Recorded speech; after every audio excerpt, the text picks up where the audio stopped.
ইনকিলাব মঞ্চের মুখপাত্র ও ঢাকা ৮ আসনের সম্ভাব্য স্বতন্ত্র প্রার্থী শরীফ ওসমান হাদির হত্যাচেষ্টায় জড়িত ব্যক্তিদের ধরিয়ে দিতে পারলে ৫০ লাখ টাকা পুরস্কার ঘোষণা করেছে সরকার। স্বরাষ্ট্র উপদেষ্টা লেফটেন্যান্ট জেনারেল অবসরপ্রাপ্ত জাহাঙ্গীর আলম চৌধুরী এই ঘোষণা দেন।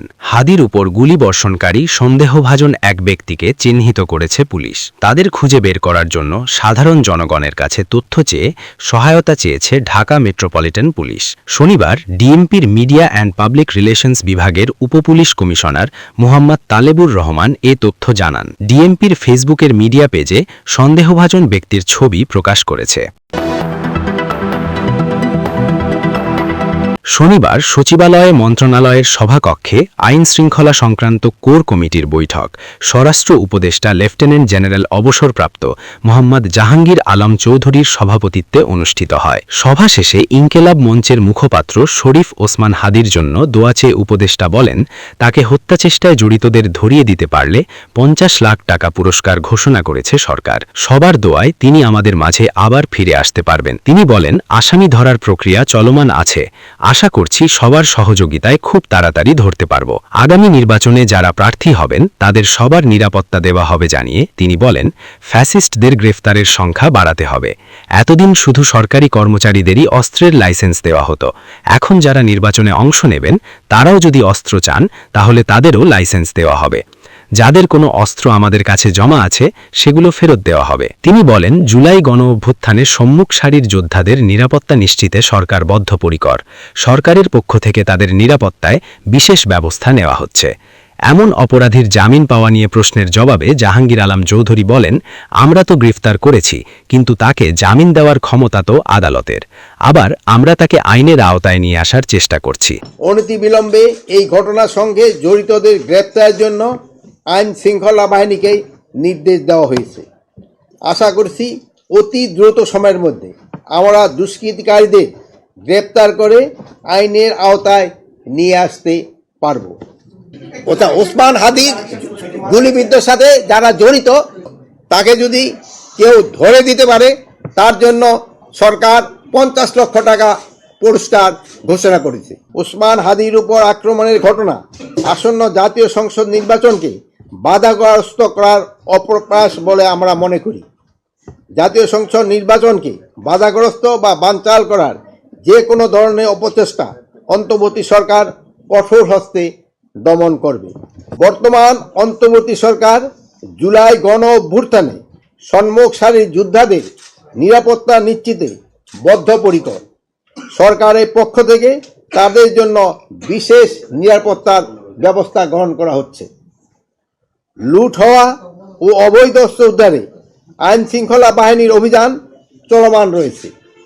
এটিকে আরও জোরদার ও বেগবান করার জন্য ফ্যাসিস্ট টেররিস্টদের দমনের উদ্দেশ্যে committee operation devil hunt phase 2 অবিলম্বে চালু করার সিদ্ধান্ত গ্রহণ করা হয়েছে। হাতিয়ার ইস্যুর ক্ষেত্রে এতদিন শুধু সরকারি কর্মচারীদেরই হাতিয়ার দেওয়া হতো। এখন যারা ইলেকশনে পার্টিসিপেট করবে এবং তারাও যদি হাতিয়ার চায় তাদেরও হাতিয়ার আমরা লাইসেন্স তাদের আমরা দিব। যারা ইলেকশনে পার্টিসিপেট করে তাদের যদি হাতিয়ার আমাদের কাছে জমা থাকে ওইগুলো আমরা তাদের ফেরত দিব। এদিকে সিসিটিভি ফুটেজ বিশ্লেষণ করে ওসমান হাদিকে গুলি করা সন্দেহভাজন একজনকে শনাক্ত করেছে পুলিশ। এই ঘটনায় সন্দেহভাজন চিহ্নিত ব্যক্তিকে খুঁজে বের করার জন্য সাধারণ জনগণের কাছে তথ্য চেয়ে সহায়তা চেয়েছে ঢাকা মেট্রোপলিটন পুলিশ ডিএমপি। শনিবার ডিএমপির মিডিয়া অ্যান্ড পাবলিক রিলেশনস বিভাগের উপপুলিশ কমিশনার মোহাম্মদ তালেবুর রহমান এ তথ্য জানান। তিনি বলেন, ডিএমপি হামলাকারীদের গ্রেফতারে রাজধানীতে জোর অভিযান পরিচালনা করছে। ঘটনাস্থলের সিসিটিভি ফুটেজ বিশ্লেষণ করে ছবির ব্যক্তিকে প্রাথমিকভাবে শনাক্ত করা গেছে।